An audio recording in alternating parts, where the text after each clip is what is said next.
Há quase 15 anos que trabalho como caminhoneiro, transportando carga pesada pelas estradas do México. Meu nome é Júlio César e comecei fazendo rotas curtas pela região central. Mas com o tempo, consegui trabalhos mais longos, que às vezes me levavam até a fronteira norte. O que sempre me atraiu nessa profissão foi a liberdade da estrada. Aquele cheiro de diesel misturado com o ar da madrugada e a sensação única de ver a paisagem mudando através do para-brisa enquanto o motor ruge sem parar. Mas a experiência que vou contar mudou para sempre, como eu vejo as viagens noturnas pelas rotas solitárias do país. Às vezes me pergunto se um dia vou conseguir esquecer o arrepio que sinto toda vez que lembro do que aconteceu naquela estrada perdida no estado de Chihuahua. Tudo começou numa noite fria de inverno, há uns 4 anos, quando recebi uma viagem especial. Precisava transportar peças para maquinário de construção de Guadalajara até Cidade Juárez. O cliente havia avisado que era urgente. O equipamento tinha que chegar na primeira hora da manhã seguinte. Passei a tarde toda revisando meu caminhão, um Volvo vermelho modelo 2005 que conhecia como a palma da mão. Conferi óleo, sistema de freios, pressão dos pneus, luzes e todos os detalhes antes de carregar a mercadoria e sair ao anoitecer. No começo, tudo parecia normal. A estrada livre, alguns carros indo e vindo e minha música de fundo. Sempre preferi um velho toca-fitas aos aparelhos modernos. Gosto do som mais caloroso. Tinha algumas fitas de corridos e umas gravações antigas do Pedro Infante. Quando enjoava da música, ligava o rádio CB para ouvir as conversas dos outros caminhoneiros. Naquela noite tudo parecia rotina, mas notei que havia pouco movimento na estrada e não ouvia outros colegas pelo rádio. Pensei que era por causa do horário. Eram quase 11 da noite e a maioria evita essas viagens longas de madrugada quando pode. Segui dirigindo por várias horas, parando só uma vez para esticar as pernas, comprar um refrigerante e ir ao banheiro num posto. Entre a monotonia do asfalto, o ronco constante do motor e a escuridão pontilhada de luzes distantes, comecei a sentir um mal-estar estranho, difícil de explicar. Sabe aquela pontada no estômago que dá quando a gente sente que algo ruim vai acontecer? Como se o corpo soubesse antes da mente que a noite não ia ser normal. Tentei ignorar e continuei dirigindo, prestando atenção em cada curva. Depois das 2 da madrugada, já no território de Chihuahua, o frio ficou mais intenso. O termômetro do painel marcava uns 5 graus e de vez em quando vinham rajadas de vento que balançavam a cabine toda. Estou acostumado com clima pesado, mas aquilo não parecia vento normal de inverno. Tinha a sensação de que vinha de um lugar ainda mais gelado, como se estivesse cortando o deserto.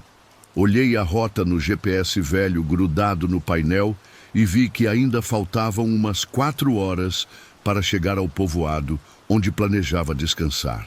A madrugada ficou mais fechada e, em determinado ponto, a iluminação da estrada sumiu completamente.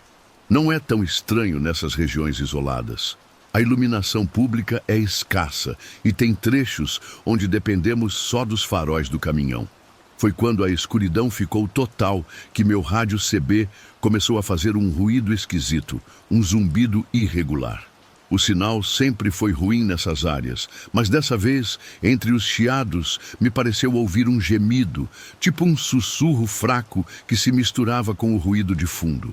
Baixei o som e desliguei para não me atrapalhar. Pensei que podia ser interferência de algum equipamento ou má recepção mesmo. Não dei muita bola na hora. Continuei e uns 20 minutos depois vi uma placa de desvio. Tinha obra na estrada principal e mandavam pegar uma rota alternativa. Era mais longa, mas não tinha escolha. Virei à direita e entrei numa estrada asfaltada mal cuidada, cheia de buracos e sem sinalização direita. Consegui ver uma placa velha e enferrujada com o nome do lugar, La Encarnação, 60 quilômetros. Respirei fundo e segui. Nesse trecho, a sensação ruim ficou pior.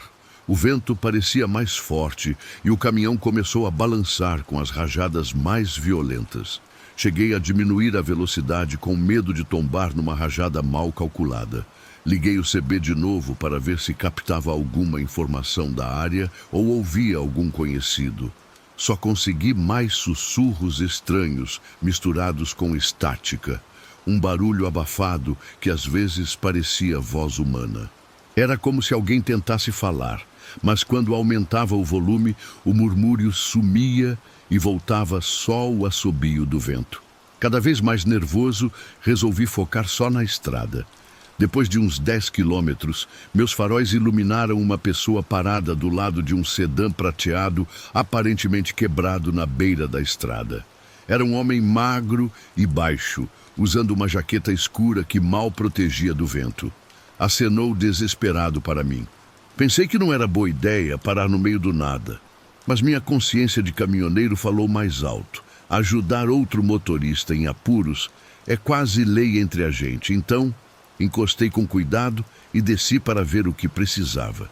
O cara se aproximou rápido, com cara de desespero. Contou que estava indo para casa num rancho ao norte, mas o carro tinha pifado de repente. Achou que era a bateria ou algum problema no motor que não entendia. Implorou para eu levar ele a algum lugar onde pudesse pedir socorro. As mãos dele tremiam tanto de frio que mal conseguia segurar o celular. Notei que a placa era de Sonora, então não era da região. Talvez estivesse tão perdido quanto eu. Não gosto de pegar desconhecidos no caminhão, mas não consegui dizer não. Falei para subir rápido, que não tinha tempo a perder. Ele pegou uma mochila e um pacote pequeno embrulhado em jornal e se sentou no banco do carona. Assim que fechou a porta, senti um cheiro estranho. Mistura de suor, terra molhada e algo metálico, talvez sangue. Mas tentei não pensar besteira. Saí de novo e me preparei para dirigir uns 40 quilômetros até chegar a algum povoado ou pelo menos um posto aberto. O cara que disse se chamar Rosivaldo começou a falar sem parar, me agradecendo a cada frase e dizendo que nunca ia esquecer da ajuda. Contou que estava há horas esperando alguém passar, mas nenhum carro havia parado. Falou que poucos veículos tinham passado por ali. Comentei que a estrada estava em obras e que muitos caminhoneiros deviam estar pegando outras rotas. Ele falava de olho arregalado, como se tivesse medo de alguma coisa vindo atrás. E toda vez que olhava no retrovisor, a cara dele se contorcia. Embora não seja de me meter na vida dos outros, perguntei se estava fugindo de alguém, porque a ansiedade dele era óbvia. Ficou quieto uns segundos e com voz trêmula disse que não, que estava só nervoso com a situação e preocupado com a família. Mas toda vez que eu olhava para ele, estava encarando a escuridão atrás, como se vigiasse para nada subir no estribo do caminhão. Dirigimos assim por meia hora. Durante esse tempo, Rosivaldo me deu indicações confusas de onde queria descer, e dava para ver que não conhecia a região. Comecei a desconfiar que estava mentindo sobre onde morava. Estava quase exigindo que fosse mais claro quando, de repente, o painel se iluminou com vários alertas. O indicador de temperatura do motor disparou e o de pressão do óleo começou a piscar. Meu caminhão nunca tinha dado esses problemas, ainda mais depois da revisão que fiz.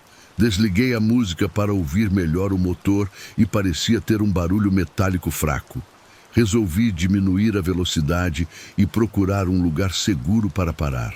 O problema é que a estrada estava mergulhada numa escuridão total, sem um poste de luz ou placa que indicasse onde parar com segurança.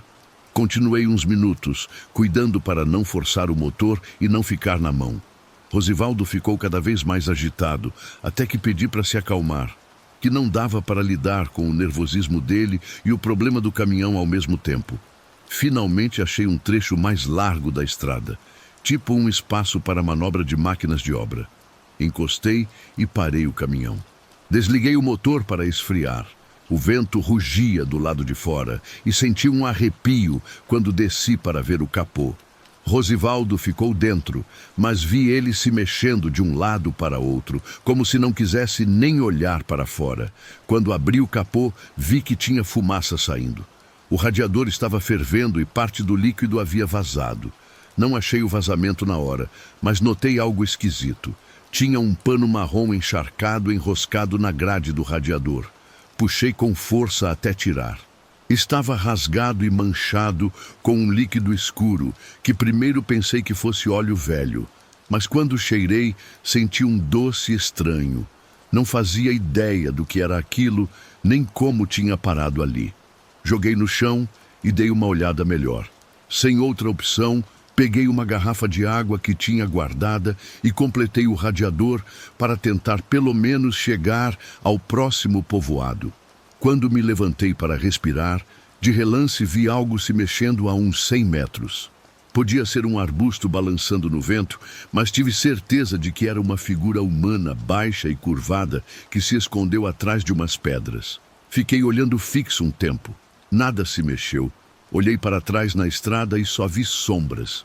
Tentei me convencer de que era tensão da minha cabeça. Voltei para a cabine e encontrei Rosivaldo numa agitação danada. As mãos tremiam e não parava de olhar pela janela de trás. Perguntei o que estava acontecendo, mas não quis responder. Olhei o painel de novo. A temperatura tinha baixado um pouco, o suficiente para tentar ligar. Girei a chave e, com um ronco, o caminhão voltou a funcionar. Respirei aliviado, mesmo com o barulho metálico ainda lá. Precisava seguir e achar um mecânico urgente. Saímos devagar, mas a estrada começou a ficar mais estreita e notei algo perturbador. O asfalto parecia cheio de poças escuras, talvez lama ou óleo. Os faróis refletiam um brilho estranho nelas. Rosivaldo de repente me implorou para acelerar, que não queria ficar ali no meio do nada. Falei que não podia forçar o motor e que era melhor manter velocidade constante. Com os nervos em frangalhos, eu também não queria ficar preso naquele lugar. Sentia que algo estava errado, como se a estrada inteira estivesse abandonada. Rodamos mais uns 8 quilômetros até ver o que parecia um posto de gasolina velho com umas luzes fracas. Suspirei aliviado, mesmo a construção estando em ruínas. Marquise tinha a placa quase apagada e as bombas pareciam quebradas. Mesmo assim, estacionei do lado esperando encontrar alguém. Desliguei o motor para não piorar o problema. Rosivaldo se recusou completamente a descer. Disse que preferia me esperar dentro. Não tive escolha. Fui sozinho. Abri a porta rangente da lojinha do posto. Lá dentro o ar estava pesado e cheirava mofo. Algumas prateleiras vazias na penumbra e no fundo um balcão empoeirado com uma luz branca fraca piscando. Quando me aproximei, vi um homem bem velho, cabelo grisalho e barba por fazer. Os olhos pareciam cansados, mas a expressão mostrava certo alerta. Perguntou baixinho se eu precisava de alguma coisa. Contei rápido minha situação. O caminhão estava com problema e procurava oficina ou alguém que pudesse dar uma olhada. O velho me olhou de cima a baixo e suspirou. Resmungou que ultimamente andavam acontecendo coisas estranhas na estrada, que vários caminhões tiveram panes esquisitas e alguns motoristas nunca voltaram buscar os veículos. Apontou para uma estrada de terra que saía atrás do posto, falando que a uns 15 minutos dali morava um mecânico chamado Chico, que às vezes atendia emergências de madrugada. Pedi para usar o banheiro antes de ir embora. Ele concordou com a cabeça e apontou uma porta lateral.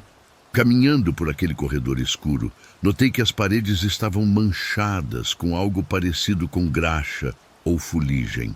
A pia pingava e a lâmpada mal iluminava o espelho. Lavei o rosto para espantar o sono. Estava com a boca seca e o coração batendo forte. Fechei os olhos um segundo e ouvi um barulho de arrasto, como se alguém se mexesse do outro lado da parede. Quando abri os olhos de novo, tive vontade desesperada de sair correndo dali. Voltei para a loja e achei o velho na mesma posição, imóvel. Agradeci e voltei para o caminhão onde Rosivaldo me esperava pálido. Sem dar explicação, percebi que estava ainda mais nervoso, como se cada minuto fosse uma tortura. Contei o que o velho disse. Tinha um mecânico relativamente perto. Vamos sair logo daqui. Foi tudo que Rosivaldo conseguiu sussurrar. Liguei o caminhão mais uma vez e dirigi com cuidado para os fundos do posto para pegar a estrada de terra. O céu havia se coberto de nuvens negras e de vez em quando um raio iluminava a paisagem desolada. A estrada era tão irregular que tive que ir bem devagar, rezando para o motor aguentar mais um pouco. Uns 10 minutos depois, na escuridão, vi uma casa isolada, com um portão de metal do lado e uma placa velha. Mecânica do Chico. 24 horas. Suspirei aliviado, achando que finalmente ia acabar. Parei na frente do portão e buzinei algumas vezes sem resultado. Desci para chamar, batendo no metal, enquanto Rosivaldo ficou na cabine outra vez. Foi então que ouvi um som que me gelou o sangue, um grito agudo vindo de dentro do caminhão. Corri desesperado para a cabine. Abri a porta e vi Rosivaldo brigando com alguém ou alguma coisa que tentava segurá-lo. Era tão rápido que não consegui ver direito, mas notei algo escuro se mexendo entre os bancos. Rosivaldo gritava para soltarem ele e na voz dele ouvi pânico de verdade. Me joguei na porta tentando ajudar. Consegui ver uma sombra que escapou para o fundo da cabine, quase se arrastando, e depois pulou para fora com um barulho surdo. Apontei a lanterna do celular naquela direção, mas só vi movimento na penumbra, como se algo preto se arrastasse em alta velocidade para uns arbustos. Rosivaldo estava sangrando do braço direito com um corte fundo. Tirei ele do caminhão com medo de que desmaiasse e tentei estancar o sangramento com um pano, fazendo um torniquete improvisado. Exigi que me dissesse que diabos estava acontecendo. Rosivaldo, com a voz cortada, confessou que estava transportando algo proibido, que não eram peças de máquina, que tinha aceitado um trabalho para levar um pacote especial e se meterem em encrenca com gente perigosa. Nesse momento entendi que o cheiro metálico e o pano manchado que achei no radiador podiam estar ligados ao que ele carregava. Nunca me explicou direito o que ou quem estava atrás dele, mas soltou detalhes suficientes para eu perceber que estávamos no meio de algo muito sujo, possivelmente tráfico de coisa bem pior que droga. Justo nessa hora, o portão da oficina se abriu e saiu um homem forte de uns 50 anos. Devia ser o Chico. Me viu tentando estancar o sangramento do Rosivaldo e, sem falar nada, me ajudou a carregar ele para dentro da casa, onde tinha uma oficina improvisada cheirando óleo e metal. O Chico pediu para deitar ele numa cama velha encostada na parede. Examinou o ferimento e procurou bandagem. Perguntei se podíamos chamar ambulância, mas ele balançou a cabeça, dizendo que nessa região ia demorar uma eternidade e que era melhor ir para a cidade. Um trovão sacudiu o céu e a luz piscou várias vezes. O Chico me levou para o quintal dos fundos onde tinha uma picape velha. Põe teu amigo aqui, vou levar ele na clínica do povoado antes que se esgote todo, disse com voz grossa. Eu não podia abandonar meu caminhão, mas também não queria que Rosivaldo morresse. Ajudei a colocar ele na picape, cuidando para manter pressão no ferimento. O Chico me deu instruções para dirigir a picape até o povoado. Ele viria atrás na moto para me guiar. A tempestade começou quando saímos pela estrada de terra. Rosivaldo ia meio consciente, repetindo frases sem nexo sobre algo que estava perseguindo ele, que não devíamos ter parado no posto e que aquilo não ia parar até terminar de se vingar. Eu não entendia nada. Só queria chegar num lugar seguro. Dirigindo a picape, senti uma pancada na parte de trás, como se algo tivesse se jogado na caçamba. Acelerei, mas a terra molhada dificultava. O Chico aparecia de vez em quando no retrovisor, iluminando com o farol da moto e gritando para eu não parar por nada no mundo. Parecia que algo corria atrás da gente, algo mais rápido que o normal. Entre a chuva e a lama, às vezes Eu via uma figura curvada se movendo numa velocidade impossível. Rosivaldo gritou para acelerar e sair da terra mesmo sendo perigoso. Com todo o medo que sentia, fiz uma curva brusca para desviar de buracos e quase perdi o controle. Senti a traseira da picape levantar um pouco, como se algo batesse nela. O Chico passou do meu lado, gritando que faltava pouco para a estrada principal. Nunca na vida rezei tanto quanto naquele percurso. Rosivaldo gemia. O ferimento sangrava sem parar. Consegui chegar numa estrada asfaltada, onde ao longe se viam luzes de um povoado. O Chico fez sinal para eu seguir ele. Atrás da gente a chuva ficou mais forte, não dava para ver o espelho direito. Parou de se ouvir qualquer pancada na caçamba e não vi mais aquela silhueta curvada. Chegamos na clínica do povoado. Um lugar simples, mas com enfermeiros de plantão que ajudaram a tirar Rosivaldo da picape. Internaram ele na hora. Fiquei esperando num banco da sala, encharcado e com o coração quase saindo pela boca. O Chico sentou do meu lado sem falar nada. Passaram uns minutos e um enfermeiro saiu para avisar que Rosivaldo estava estável no momento, mas precisavam costurar o corte e fazer exames. O Chico se ofereceu para voltar buscar meu caminhão no dia seguinte, porque com aquela chuva e no meu estado de nervos era melhor passar a noite no povoado. Só balancei a cabeça, nem tive vontade de discutir. Fiquei num quarto que o próprio Chico ofereceu na casa pequena dele, quase sem dormir, com medo de fechar os olhos e ver de novo aquela coisa que atacou Rosivaldo. Não consegui pregar o olho a noite toda. Ficava ouvindo as rajadas de vento e achava que escutava passos lá fora. Passavam pela minha cabeça todas as imagens daquele dia. O sedã quebrado no nada, o velho misterioso do posto, a figura curvada aparecendo na escuridão e o pacote que Rosivaldo carregava na mochila. Não queria nem imaginar o que tinha dentro. Na manhã seguinte, o Chico me levou para ver meu caminhão. O motor estava destruído, como se alguém tivesse arrancado mangueiras e fios. Tinha marcas na lama, mas não pareciam humanas.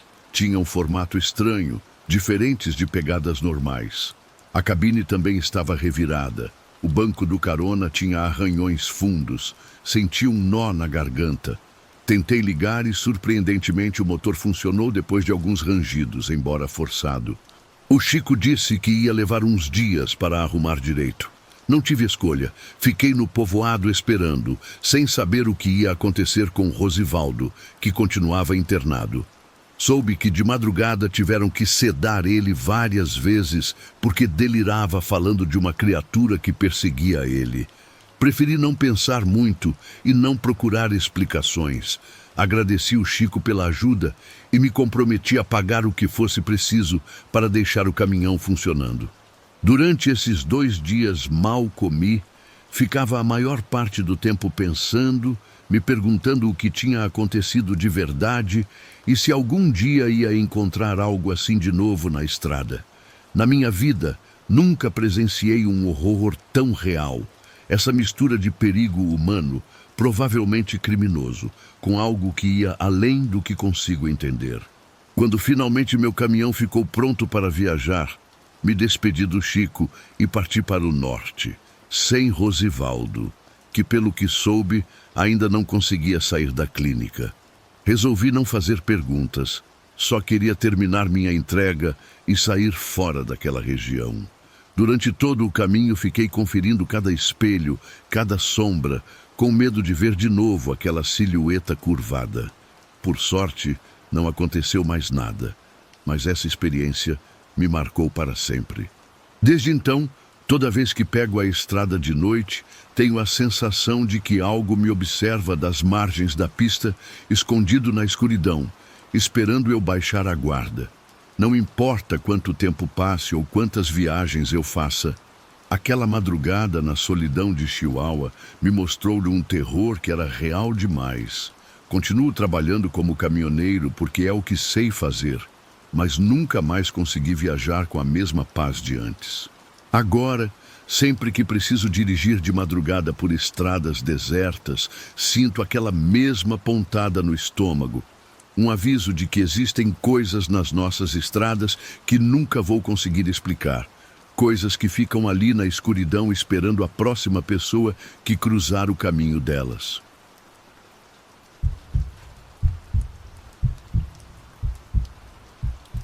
Meu pai sempre foi criador de gado e minha mãe se dedicou a cuidar da casa e da família. Sou Francisco, natural de Sonora. Desde pequeno, me fascinou a ideia de comandar esses gigantes de metal que devoram quilômetros sem parar. Quando completei 21 anos, consegui minha licença federal e subi pela primeira vez num caminhão, começando assim minha jornada como caminhoneiro. Fiz isso cheio de orgulho e com o sonho de conhecer cada pedaço do meu país, do norte ao sul. Jamais pensei que essa paixão pela aventura e meu temperamento corajoso me levariam a viver algo tão assombrador, tão bizarro, que até hoje me arrepia a pele só de lembrar. Sou homem de estrada e a verdade é que passamos por momentos difíceis, assaltos, perigos, acidentes. Mas o que me aconteceu naquela noite na rota entre Durango e Mazatlán me deixou marcado para toda a vida. Naquela temporada, me haviam designado um caminhão novo, um Scania vermelho com um motor daqueles que rugem e te sacodem os ouvidos quando pisa no acelerador. Levava um carregamento de alimentos não perecíveis que devia entregar em Mazatlán antes do amanhecer. Havia saído cedo de Gomes Palácio, confiando que o trajeto seria relativamente tranquilo. A maior parte da rota eu conhecia bem. Estradas com trechos lisos, alguns com curvas perigosas e com zonas montanhosas onde muitas vezes a neblina reduz a visibilidade a poucos metros. A viagem começou sem contratempos. O sol caía sobre mim e eu tinha as janelas abertas para que entrasse ar fresco enquanto a música nortenha me acompanhava. Costumo ouvir corridos mexicanos, especialmente quando vou sozinho, porque me ajudam a me manter desperto e concentrado. Fui parando em alguns postos de rotina para encher o tanque e aproveitar para tomar um café. Embora estivesse um pouco cansado, havia dormido bem na noite anterior. Me sentia em forma para cobrir o trajeto no tempo previsto. Ao cair a noite, a estrada começou a ficar deserta. O tráfego se tornou esporádico, mal via 1 ou 2 veículos a cada 20 ou 30 minutos. A lua brilhava tênue, ocasionalmente oculta, atrás de pesadas nuvens que ameaçavam descarregar chuva a qualquer momento. Em um ponto do caminho, já não distinguia mais a linha amarela no centro da estrada e o brilho refletivo das placas de metal nas laterais. Sentia esse típico formigamento de ansiedade que às vezes nós caminhoneiros temos quando a noite se combina com uma zona pouco transitada. Cheguei a uma barreira perto de um povoado chamado La Esperança. Não é muito grande, umas poucas casas, um par de lojas de variedades e um ponto de tacos que, para falar a verdade, eu gostava.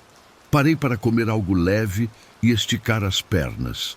Ali conheci Ernesto, um morador local que se aproximou para me perguntar se podia levar uma caixa de ferramentas para seu primo na localidade seguinte, um povoado mais para o sul.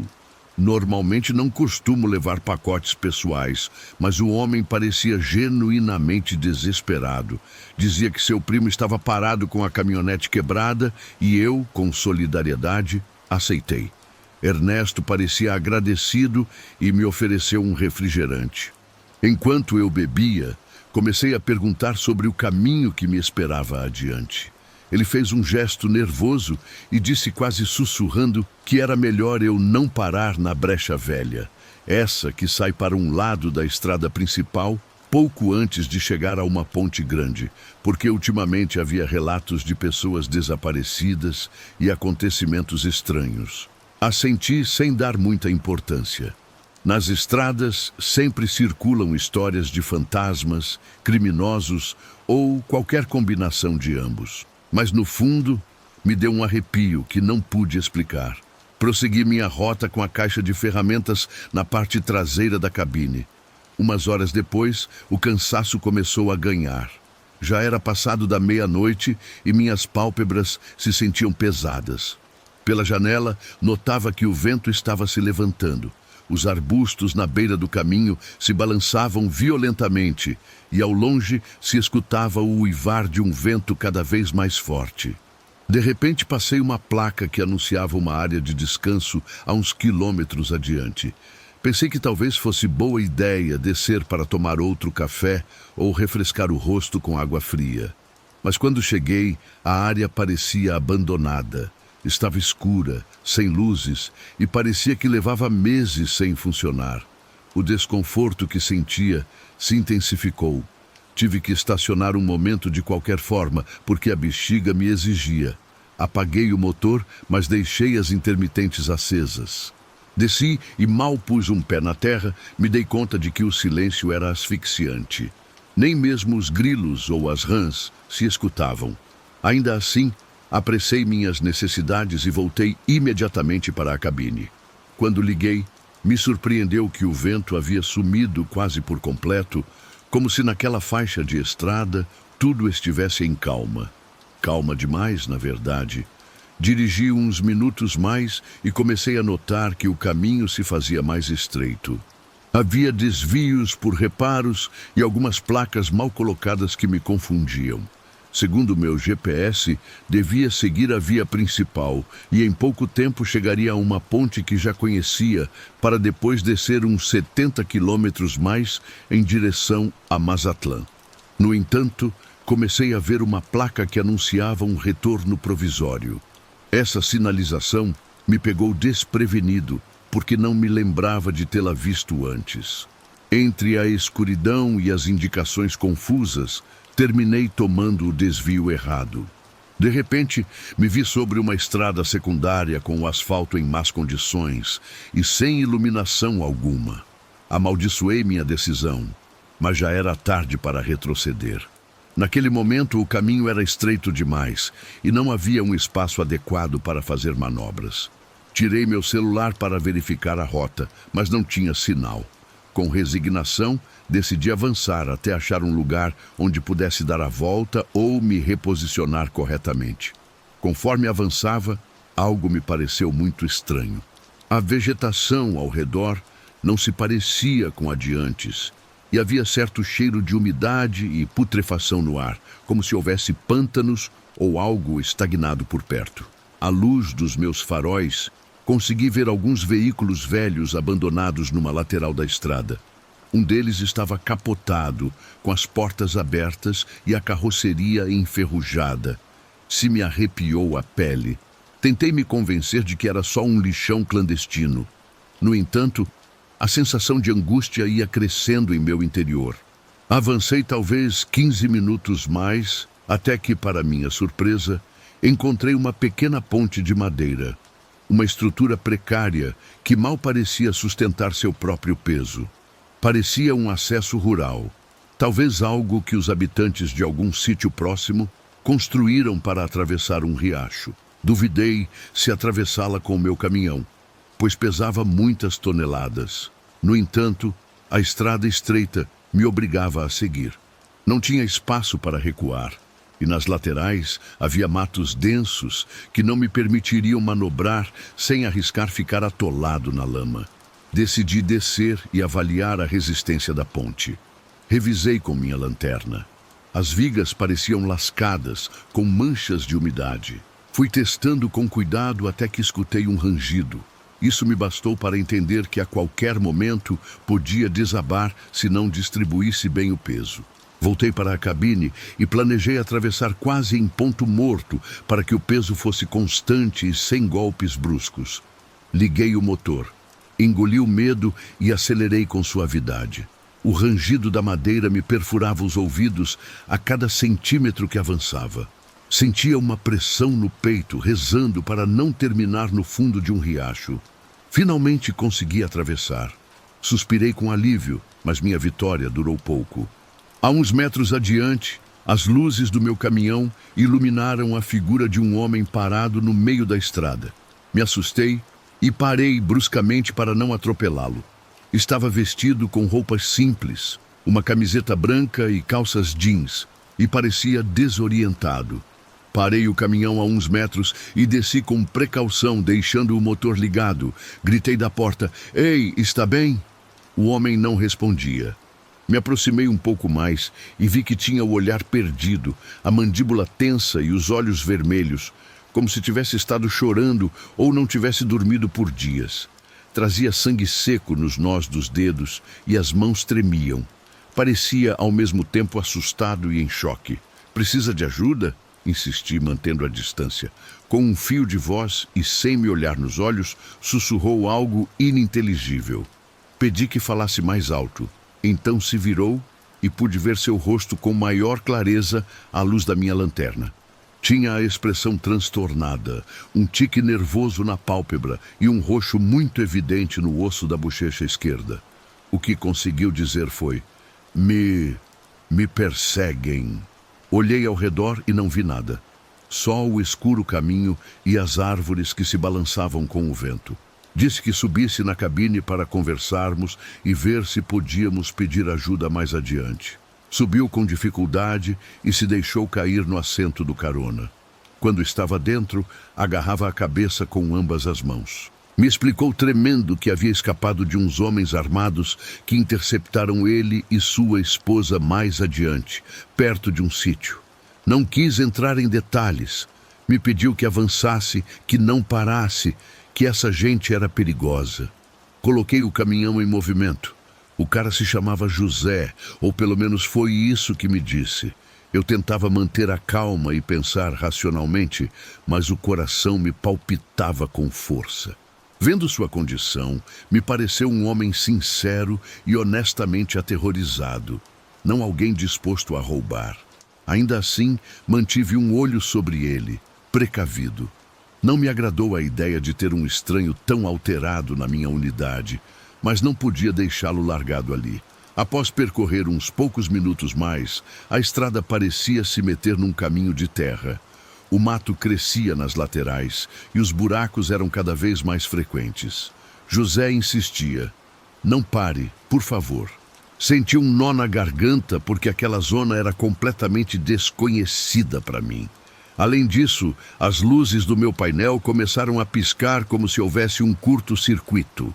Do nada, o motor soltou um pigarro e o caminhão se sacudiu.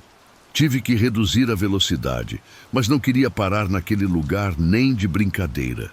Umas poucas dezenas de metros mais adiante, vi o que parecia ser a entrada de um sítio, com um enorme arco metálico enferrujado e um portão meio caído.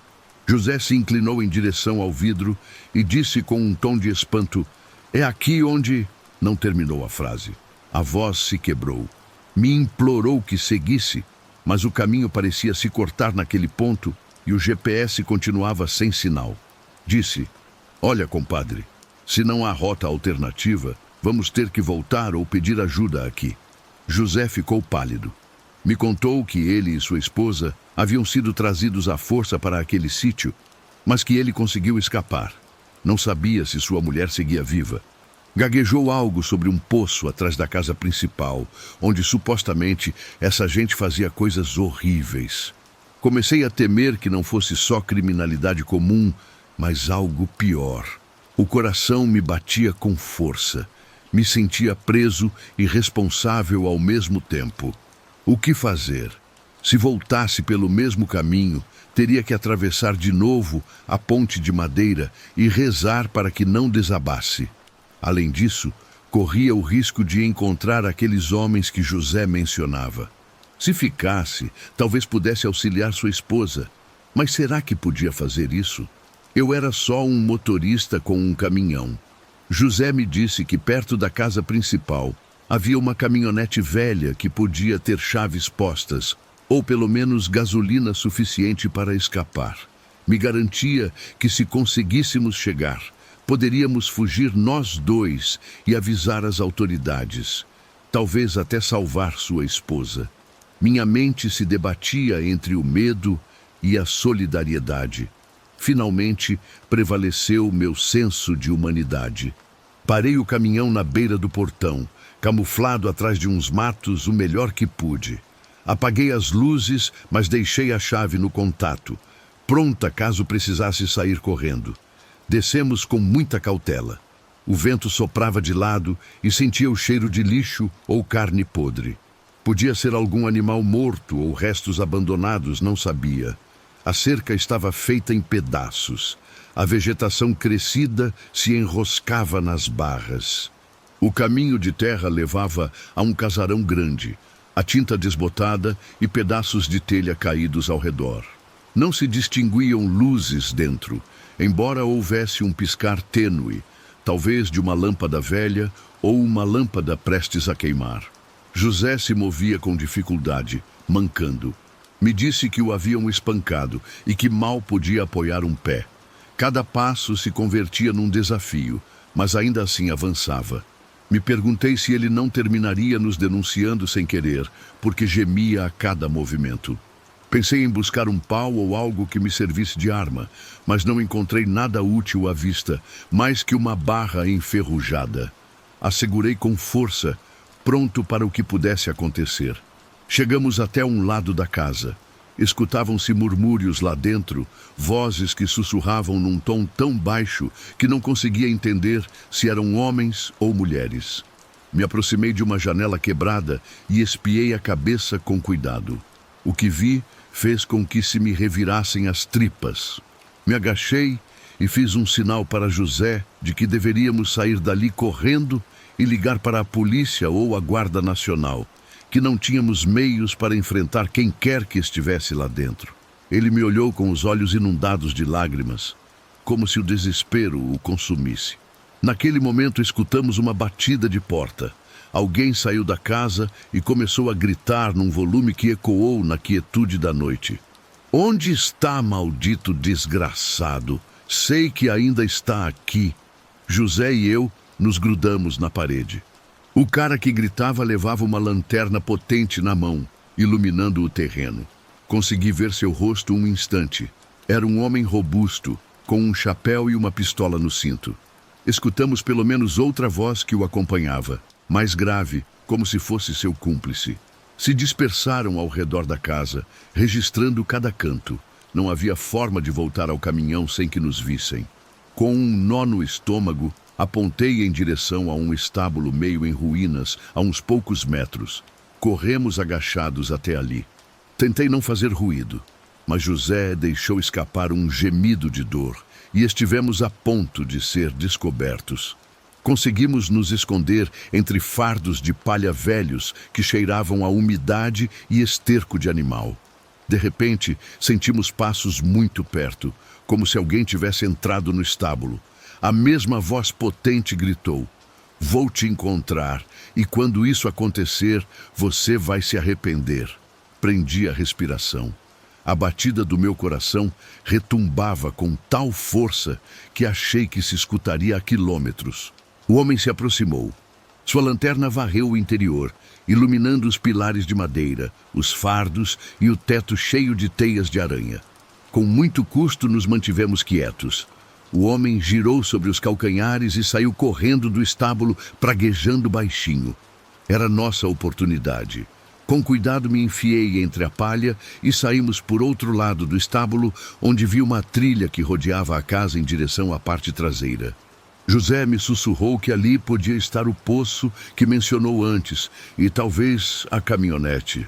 Duvidei, mas já estávamos embarcados naquela loucura. Avançamos com lentidão até um curral enferrujado, onde descobrimos o tal poço.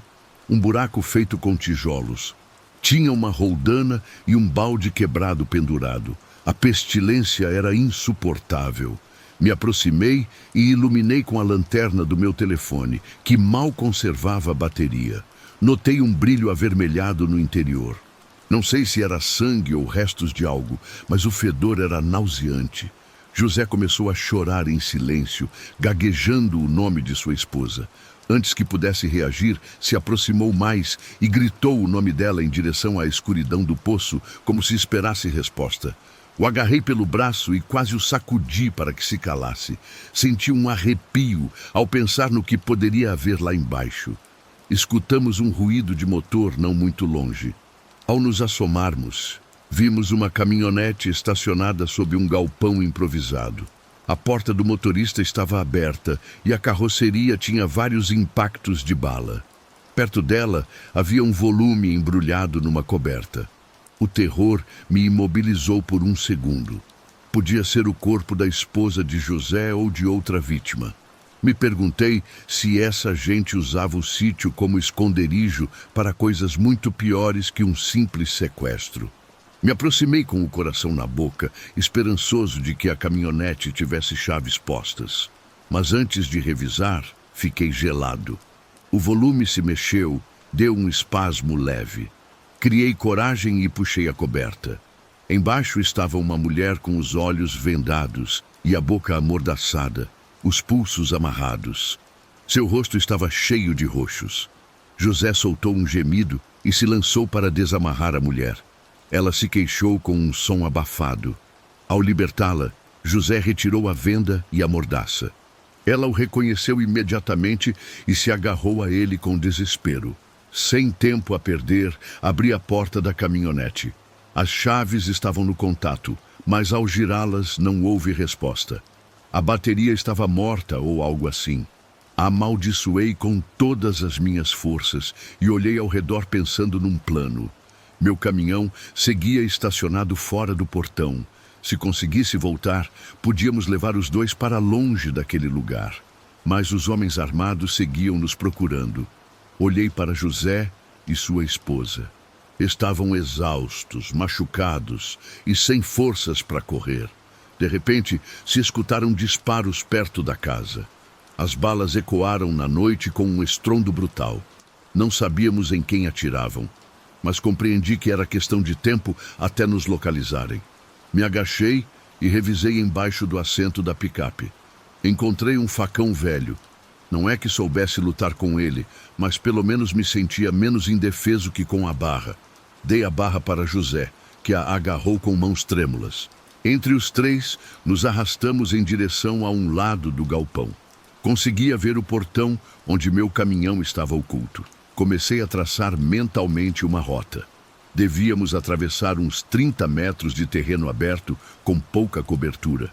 Era um trecho perigoso, mas sem alternativa. Ficar era morrer. Pedi que esperassem um instante enquanto eu testava a zona. Me arrastei se aproximando da porta. Cada vez que punha o cotovelo na terra, sentia pedrinhas se cravarem na minha pele. O coração disparava. Quando cheguei aos matos, espiei. Não via ninguém perto, só a penumbra e as sombras das árvores que me rodeavam. Fiz um sinal com a mão e indiquei que viessem. José segurava sua esposa. Avançavam se arrastando em completo silêncio. De repente, a luz de uma lanterna varreu tudo. Apareceu pelo lado contrário. Reconheci a voz do homem robusto. Estava no outro extremo, perto da casa principal, mas com a lanterna focada de forma errática. Alguém mais gritou algo sobre procurar no curral. Os disparos haviam parado, mas o ambiente seguia carregado de tensão. Os dois se arrastaram até mim, respirando com dificuldade. Consegui conduzi-los em direção ao portão. Através dos galhos, distingui a silhueta vermelha do meu Scania. Sussurrei meu plano. Correríamos até o caminhão e partiríamos. No entanto, temia que a ponte de madeira não suportasse outra passada ou que esses homens nos alcançassem com suas armas. Mas era a única saída. Segurei a mão da mulher e a ajudei. Estava tão fraca que mal se sustentava. José a segurou pela cintura. Nos pusemos de pé e iniciamos a corrida final. Senti como se estivesse sonhando, o coração bombeando a mil, o ar uivando nos meus ouvidos, as pernas pesadas pelo estresse. Em poucos segundos, chegamos ao lado do caminhão. Subi de um salto na cabine e liguei o motor, rezando em silêncio para que desse partida sem problemas. Por sorte, o rugido do motor me tranquilizou um instante. Abri a porta do carona para que José e sua esposa subissem. Justo então, se escutou um disparo. Uma bala bateu na carroceria com um som metálico. Acelerei a fundo enquanto eles tentavam se acomodar como podiam. O caminhão patinou um pouco na terra solta antes de tomar tração e avançar. Vi pelo retrovisor um daqueles homens correndo atrás, apontando com a pistola. Soltei um grito mistura de fúria e terror, pisando no acelerador até o fundo. Conseguimos sair do portão, mas ainda tínhamos que tentar atravessar de volta pela ponte. O caminho se fazia mais longo a cada metro. O coração me explodia. Chegamos à estrutura de madeira e senti como rangeu imediatamente. Travei os dentes. O caminhão balançou. José e sua esposa gritavam. Por um instante temi que tudo viesse abaixo, mas o caminhão conseguiu atravessar. Senti um golpe seco no eixo traseiro. Algo se quebrou. Seguimos avançando. Não parei até voltarmos a um trecho de estrada que reconheci. Dirigir com o eixo danificado era arriscado, mas não tínhamos opção. Além disso, a adrenalina me mantinha alerta. Quando finalmente encontramos sinal, liguei para a polícia e relatei o ocorrido. A operadora duvidou no início, talvez, pensou que eu estava exagerando, mas dei coordenadas aproximadas, a descrição do sítio e os fatos que acabávamos de viver. Nos indicou que esperássemos uma viatura no povoado seguinte. Em pouco tempo, chegou um oficial que escutou minha história com gesto de incredulidade. No entanto, a condição de José e sua esposa deixou claro que algo grave havia ocorrido. O oficial solicitou reforços e, em questão de 1 hora, chegaram ambulâncias e outras viaturas. Atenderam o casal que estava em choque. A mim me encheram de perguntas, mas realmente não tinha muito o que dizer além do que já havia contado. Pouco depois, nos escoltaram a um hospital para que José e sua esposa recebessem atenção médica. Eu fiquei aguardando na sala de espera, sem conseguir tirar da cabeça as imagens daquele sítio tenebroso. O corpo no chão, o poço com aquele cheiro infernal. Tudo me parecia tirado de um pesadelo, mas era real demais. Ainda com o amanhecer no horizonte, senti que a noite não terminava para mim. Olhava meu caminhão estacionado fora do hospital, com as marcas de bala e os danos da ponte no pneu traseiro. Não sabia o que aconteceria com José, nem com sua esposa, nem se ao final encontrariam os responsáveis. A única coisa que tinha claro era que minha vida de caminhoneiro jamais voltaria a ser a mesma depois daquela noite. Foi assim que quase perdi tudo numa única noite na estrada. Desde aquele episódio, toda vez que cruzo por algum trecho isolado ou vejo uma saída estranha, um calafrio sobe pela minha espinha. Não confio mais tanto nas rotas que conheço ou nas histórias que os outros contam, pois descobri que a vida real pode ser mais assustadora que qualquer lenda urbana que se conta por aí. Evito ficar remoendo muito essas lembranças, mas tem noites que é impossível. Noites em que fecho os olhos e tudo volta. O som da madeira da ponte cedendo, o clarão dos tiros cortando a escuridão, aquele fedor horrível. É nesses momentos que percebo que essa vivência ainda não saiu de dentro de mim.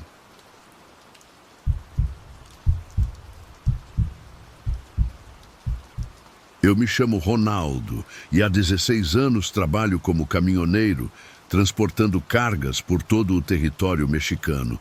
Nasci em Culiacán e sempre achei que minha vida seria marcada pela rotina das longas viagens, o cheiro de diesel e o barulho constante do motor do meu caminhão. Nunca imaginei que chegaria um momento em que o medo entraria nos meus ossos até me deixar quase paralisado. Durante todos esses anos, acumulei histórias estranhas, encontros com gente de todo tipo e situações perigosas em estradas esquecidas, mas nada se compara com o que me aconteceu há pouco mais de 2 anos em um trecho da rodovia federal que liga Hermosillo com Santa Ana, em Sonora. Eu havia saído de Hermosillo às 3 da tarde com um carregamento de insumos médicos que devia entregar em Nogales. Calculava chegar ao depósito por volta das 7 da noite.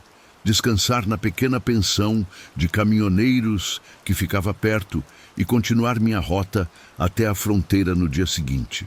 O dia se apresentava claro, calor típico do norte do país, e o caminho parecia tranquilo.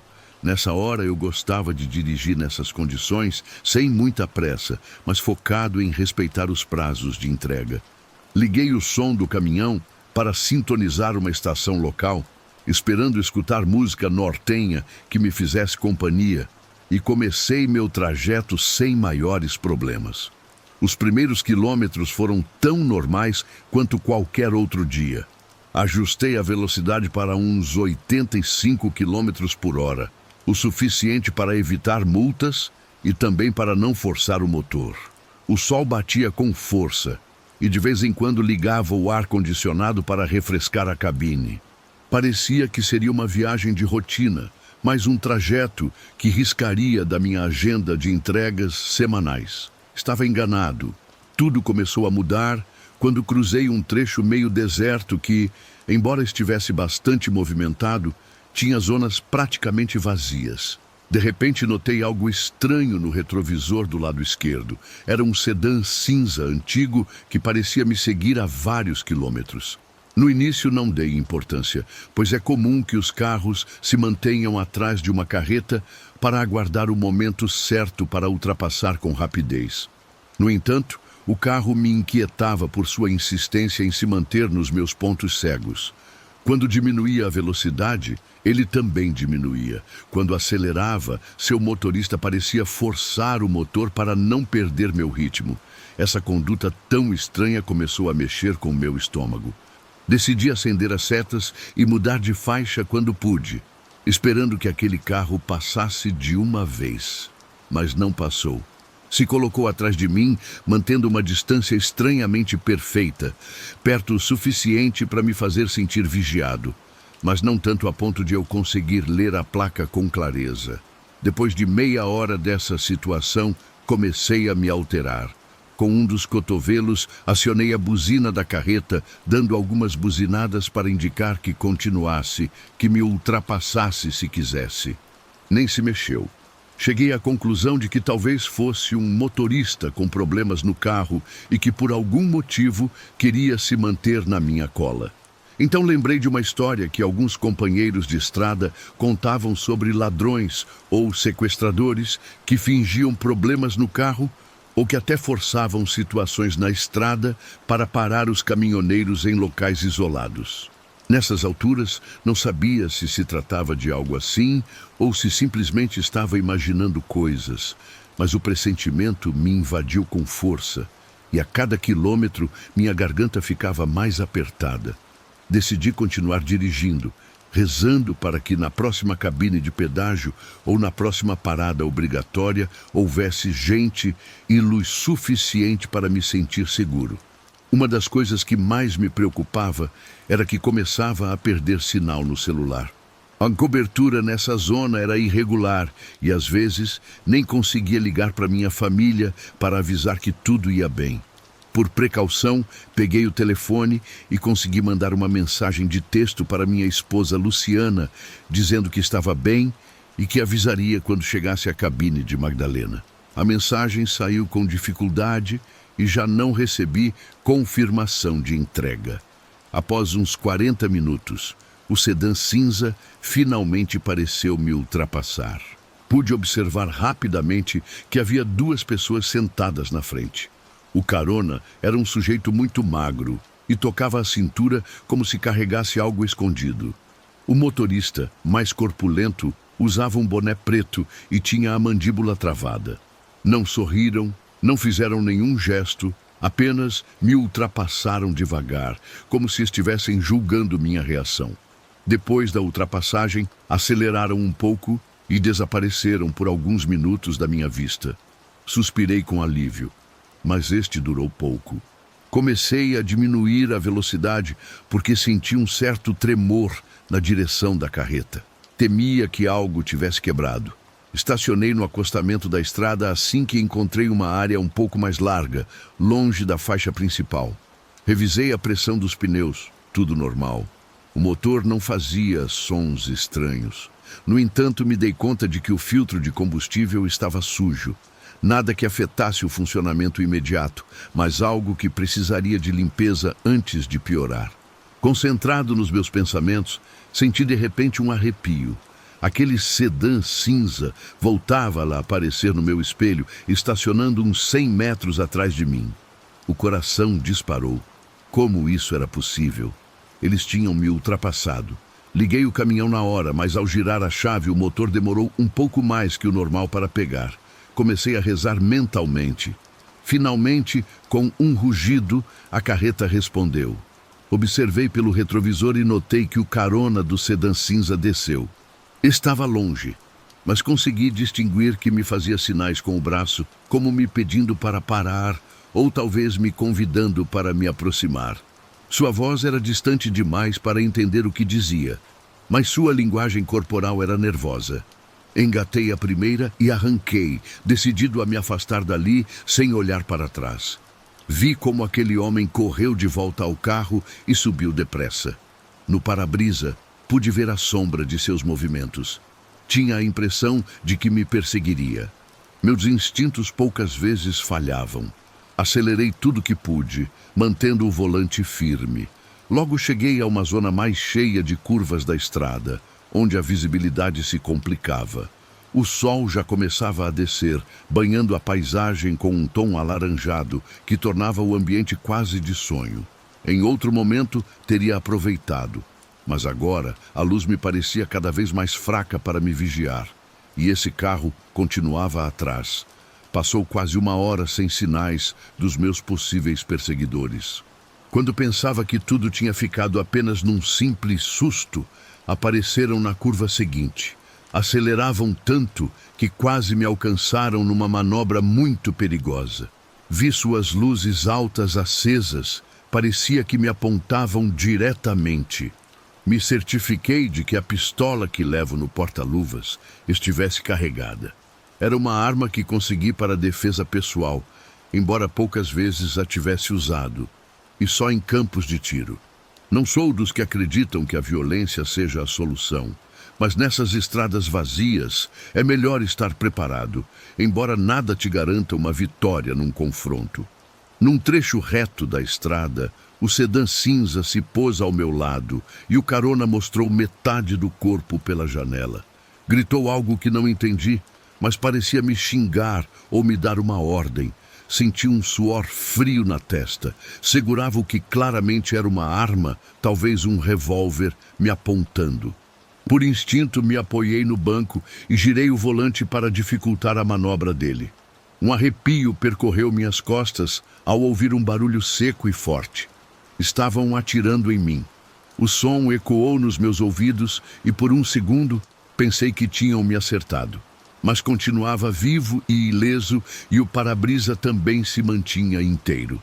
Por sorte, o motorista do sedã perdeu o controle uns instantes e ficou para trás.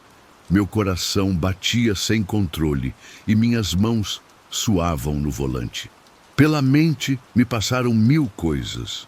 Minha família, meus filhos, a dívida do caminhão que mal tinha terminado de pagar há alguns meses e a promessa que fiz para minha mulher de não procurar problemas e voltar são e salvo para casa. Pisei no acelerador com força, rezando para que o motor da carreta aguentasse. A estrada se estendia como uma cobra sem fim de asfalto e eu só queria chegar à próxima cabine para pedir socorro. Num momento de lucidez, lembrei de ter ouvido no rádio sobre uma barreira militar alguns quilômetros mais à frente. Talvez tivesse a sorte de encontrá-los instalados e, com isso, afastar os agressores. Não me restava outra que avançar sem me deter. O problema era que a noite começava a cair. Logo ficaria muito mais difícil distinguir qualquer armadilha na estrada. Pouco a pouco, o sedã cinza ficou para trás novamente. Podia ver as luzes dos faróis tentando me alcançar, mas eu mantinha minha vantagem. Ainda tinha os nervos em pânico, mas me permitiu uma pequena esperança de que desistissem. De repente, numa das retas, percebi um clarão ao longe e comecei a tocar a buzina com força para chamar a atenção da barreira militar, se é que realmente estava lá. Atravessei a reta quase cego pelo medo, desejando que aparecessem os soldados com suas armas para me ajudar. No entanto, ao chegar, descobri com surpresa que o que acreditava ser uma barreira não passava da patrulha da Guarda Nacional saindo da estrada por uma saída lateral com as sirenes apagadas, como se terminassem de fazer sua ronda. Não me viram ou não se deram conta da minha urgência. Minhas mãos tremiam no volante. Não tinha a quem recorrer, sem sinal de celular, com a noite se fechando e esses homens por perto. A tensão me corroía. Continuei dirigindo mais alguns quilômetros, tentando pensar com calma. Me dava a sensação de ter um nó no estômago e uma vontade louca de urinar, sinal claro do nervosismo extremo. Vi um anúncio que indicava que em 25 quilômetros encontraria o posto de gasolina de San Emeterio, um lugar que, se minha memória não falhava, tinha algumas casinhas e uma pequena lanchonete. Esse trecho foi o mais longo da minha vida.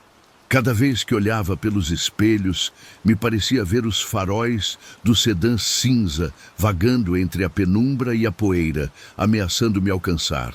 Minha mente me pregava peças. Ouvia disparos, embora na realidade não houvesse nenhum ruído. O ar-condicionado não conseguia esfriar o calor terrível que sentia na testa. Um suor frio encharcava minha camiseta. Quando finalmente cheguei a San Emeterio, me dei conta de que era menor do que lembrava. Havia apenas 2 lâmpadas de luz fraca junto ao posto. Um par de casas velhas e, fechando a cena, uma lojinha com um anúncio de refrigerantes meio caído. Desliguei o motor junto às bombas de combustível. O frentista, um homem de uns 50 anos, se aproximou com desconfiança e me perguntou quantos litros precisava.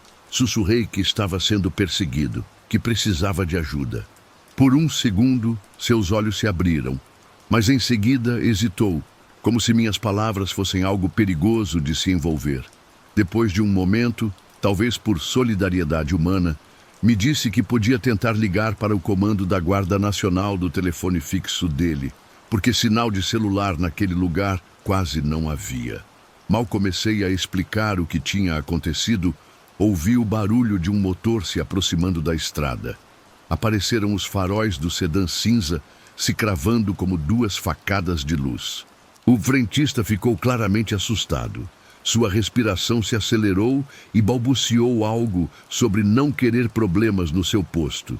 No entanto, me deixou entrar no pequeno escritório atrás do local, onde havia um telefone velho pendurado na parede. Levantei o fone e disquei com dedos trêmulos o número que ele me tinha dado para emergências. O toque soou por uma eternidade, mas ninguém atendia. Disquei de novo enquanto pela janela observava como o sedã cinza parava no extremo oposto do posto, quase às escuras, como um predador à espreita. No interior do meu peito, o pânico batia com um ritmo ensurdecedor. Finalmente, uma voz respondeu do outro lado da linha. Me perguntaram minha localização e o que acontecia. Mal consegui gaguejar meu problema. Uma tentativa de ataque na estrada, um carro suspeito me perseguindo, disparos. A voz prometeu enviar uma patrulha assim que fosse possível, mencionando que já andavam patrulhando a região devido a denúncias de assaltos e me recomendou ficar num lugar iluminado. Sem muita esperança, desliguei. Então o frentista me fez sinais para olhar pela janela lateral. Vi como um dos ocupantes do carro descia. Parecia estar checando a área com uma mão na cintura. O homem usava o mesmo boné preto que tinha visto na estrada. Se aproximou da lojinha ao lado, mas encontrou a porta fechada com um cadeado enorme. Bateu algumas vezes e ninguém respondeu.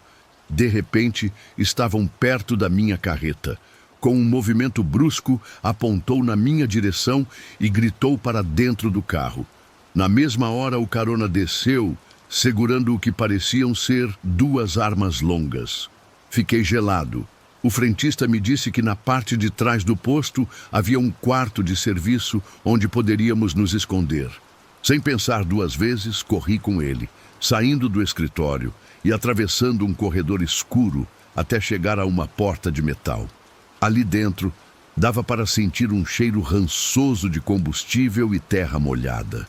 Fechamos a porta com ferrolho. Não havia nenhuma janela, só uma fresta na parte superior por onde entrava um pouco de ar. As sombras dançavam em cada canto. Após alguns segundos, ouvimos passos do lado de fora. Me dei conta de que o coração batia tão forte que temia que pudessem escutar através das paredes. Os passos pararam e um silêncio de cemitério tomou conta do lugar. Então, uma pancada terrível sacudiu a chapa da porta. Parecia que iam derrubá-la. O frentista e eu nos olhamos com terror. Eu levava minha arma na cintura, mas não sabia se teria chance de usá-la direito. A pancada se repetiu, junto com gritos raivosos. Reconheci a voz do carona, o homem magro de pele queimada. Parecia exigir que abríssemos, com ameaças de morte. Olhei fixo para o frentista, que parecia prestes a desmaiar de nervoso. Quando a pancada ecoou pela terceira vez, temi que a porta não aguentasse. Nesse momento se ouviu algo que não esperava. Sirenes na estrada. O som típico de uma patrulha quebrou a tensão. Pela fresta superior entraram feixes de luz vermelha e azul. Foi como um alívio, um sopro de esperança. Ouvi passos apressados do lado de fora, gritos confusos e depois 2 tiros secos. Tapei os ouvidos na hora, com medo de que algum disparo atravessasse a chapa. O frentista permanecia paralisado. Pelos furos da fresta vimos como alguns clarões de lanterna se moviam como loucos ao redor do posto. O tempo pareceu parar, quando finalmente ouvi umas batidas suaves, diferentes das outras. Uma voz firme, mas não agressiva, nos mandou abrir. "Guarda Nacional! Abram, por favor! Estão seguros!" O frentista e eu trocamos olhares sem acreditar e, após hesitar alguns segundos, tiramos o ferrolho e abrimos a porta devagar. À nossa frente havia 2 elementos da Guarda Nacional, com lanternas potentes que quase nos cegaram. Um deles baixou a lanterna e nos pediu para nos identificarmos. O segui meio sem jeito até a parte da frente do posto, onde havia outras 2 viaturas oficiais. No chão, algemados, estavam os 2 homens do sedã cinza. Um deles ferido num braço, sangrando. Ao lado estava o carro, com o porta-malas aberto e um arsenal que me gelou o sangue. Pistolas, carregadores, uma arma longa e sacolas que pareciam conter algo suspeito. Aquela descoberta me deu ânsia de vômito. Os agentes me disseram que tinham chegado após minha ligação e a confirmação dos disparos na zona. Me perguntaram detalhes, tomaram meu depoimento na hora e chamaram uma ambulância para atender o ferido e um oficial que também tinha levado um tiro de raspão. Não sentia minhas pernas. Por um momento quis me sentar, mas ao ver toda a operação ao redor, me dei conta de quão perto tinha estado de ser morto ou sequestrado. Tinha a boca seca e mal conseguia falar as palavras que o agente precisava para fazer o relatório. O frentista ficou de lado, em silêncio, com as mãos tremendo. Me devolveram meus documentos pessoais e recomendaram que passasse a noite naquele lugar ou em algum local um pouco mais seguro antes de seguir viagem. No entanto, o frentista me disse que, se eu quisesse, podia ficar num pequeno quarto de descanso que tinha na parte de trás, em troca de alguns pesos, para compensar o incômodo e o risco de problemas. Aceitei sem pensar. Não queria voltar à estrada naquela noite. Não queria passar por outro trecho escuro, outra emboscada. As horas seguintes passaram numa espécie de névoa mental. Tentei dormir, mas cada vez que fechava os olhos, via o rosto daqueles homens, o brilho de suas armas, a sombra do carro me seguindo, e sentia de novo o barulho das balas cortando o ar. Mais de uma vez me levantei assustado, olhando pela janelinha para me certificar de que nenhum sedã cinza estivesse estacionado. Não havia energia elétrica naquele quarto, além de um lampião muito fraco. Aquela luz me parecia pouca para espantar a escuridão dos meus pensamentos. Quando amanheceu, saí para revisar a carreta. Tinha um par de furos de bala na carroceria, perto das caixas de carga. Um dos pneus estava arranhado, não chegou a furar por milagre. Passei a mão na pintura destruída. Me doía ver minha ferramenta de trabalho assim, mas me doía mais pensar na fragilidade da minha vida nesses trechos vazios. Agradeci mentalmente por continuar de pé, embora com a lembrança que nunca vou esquecer de uma noite em que estive a ponto de perder tudo. Quando finalmente liguei o motor e me preparei para retomar meu caminho, me despedi do frentista. Paguei algo extra por deixar que eu ficasse. Ele não quis me olhar nos olhos. Talvez estivesse abalado ou simplesmente queria que eu fosse embora rápido para voltar ao normal. Antes de partir, perguntei o que tinha acontecido com os agressores. Me informou que as autoridades os tinham levado, provavelmente para começar um processo criminal. Supunha que estavam envolvidos com roubo de mercadoria ou narcotráfico. Me limitei a concordar, sem dizer mais. Arranquei, sentindo a tensão ainda presente nos meus ombros. A estrada à frente prometia várias horas mais de direção. Ajustei o cinto, controlei a respiração e parti para Nogales com os nervos ainda em pânico. Hoje, quando olho para trás, percebo que aquela experiência me transformou completamente. O medo se instalou na minha vida como um hóspede indesejado que nunca mais foi embora. Cada sombra na estrada, cada carro que aparece no retrovisor, cada barulho estranho do motor me faz lembrar daquela noite terrível. Aprendi que a diferença entre a vida e a morte pode ser questão de segundos e que mesmo com toda a experiência do mundo, ninguém está completamente seguro dos perigos que rondam essas estradas solitárias. E algo que não sai da minha mente é como eles pareciam me ultrapassar e depois voltar para a traseira do caminhão. A rotina nunca mais foi a mesma. E talvez seja melhor assim, porque agora eu sei que a vigilância constante pode ser a diferença entre chegar em casa ou não voltar nunca mais.